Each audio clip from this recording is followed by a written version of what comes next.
Aussi, Yasmine Lamy, c'est un bon plan pour nous. Connaissez-vous le time sharing?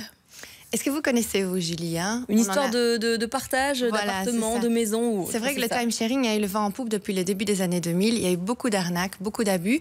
Donc le législateur européen et national est venu un peu réglementer tout ça. Mais à l'heure actuelle, il y a encore des arnaques, donc il faut faire attention. Alors le time sharing, qu'est-ce que c'est? C'est un droit d'utilisation donc d'un appartement ou d'une maison de vacances. Donc on n'est pas vraiment propriétaire, on n'est pas vraiment locataire. Donc il y a effectivement une utilisation qui se fait d'un bien pour une période supérieure à 1 an. Donc qu'est-ce qu'on peut faire si on veut annuler le time sharing? Eh bien, la chose à savoir, c'est que vous avez un droit de rétractation de 14 jours. Donc, vous pouvez, en déant 14 jours, changer d'avis et annuler votre contrat sans obligation de justification. Donc, ce droit de rétractation est très important parce que ça n'existe pas si vous réservez sur Internet un bien. Ici, ça existe dans le time sharing. Et alors, si vous voulez annuler, il y a un formulaire de rétractation. C'est dur à dire le matin. C'est dur à dire le matin à 6 heures. Voilà, il doit être mis en annexe du contrat et s'il n'est pas joint, eh bien vous avez un délai d'1 an pour annuler votre contrat. Donc ça, c'est important à savoir. Vous n'êtes jamais obligé de justifier. Alors, les sociétés qui vendent des time sharing ne peuvent pas vous demander un paiement avant ce délai de 14 jours. Donc si jamais vous avez payé, vous pouvez demander ce remboursement. Ils sont obligés de vous rembourser.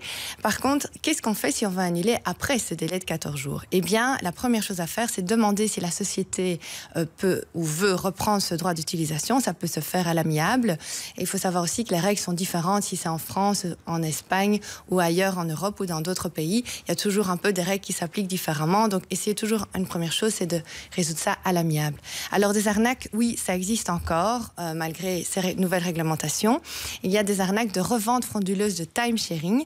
Ils ont des techniques d'approche très agressives. Par exemple, ils vous appellent chez vous, ils viennent vous joindre sur la plage. Ils vous demandent bien souvent des acomptes ou des garanties importantes, ce qui est illégal. Et après ça, hop, ils disparaissent. Donc, vous donnez de l'argent et vous ne voyez jamais ni votre time sharing, ni ces personnes à qui vous avez donné l'argent. Il y a aussi d'autres arnaques où vous grattez des billets, où vous avez un email qui dit vous avez gagné un super voyage. Et vous ne devez pas faire ça, Yasmine. C'est connu que c'est de l'arnaque, enfin. Voilà, quand c'est trop facile, il y a un stut. C'est quelque chose qu'on dit aussi dans les pigeons, c'est quelque chose de pas normal.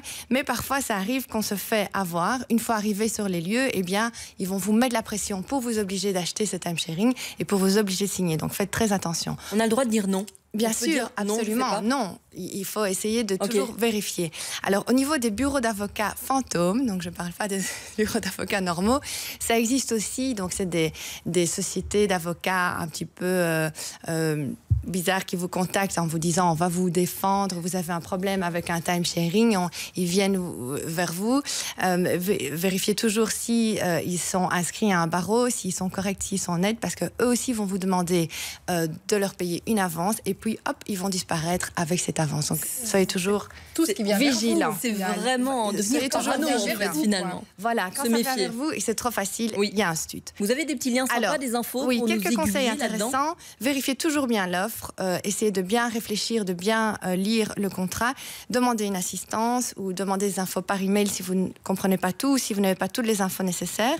Pensez à tous les risques que ça comporte. Donc, les risques de frais supplémentaires. Si vous prenez un time sharing, eh bien, vous avez des frais supplémentaires en transport, en entretien, en dépenses nourriture, etc. Donc, pensez aussi aux risques, par exemple, la faillite du vendeur. Pensez un peu à tout ça.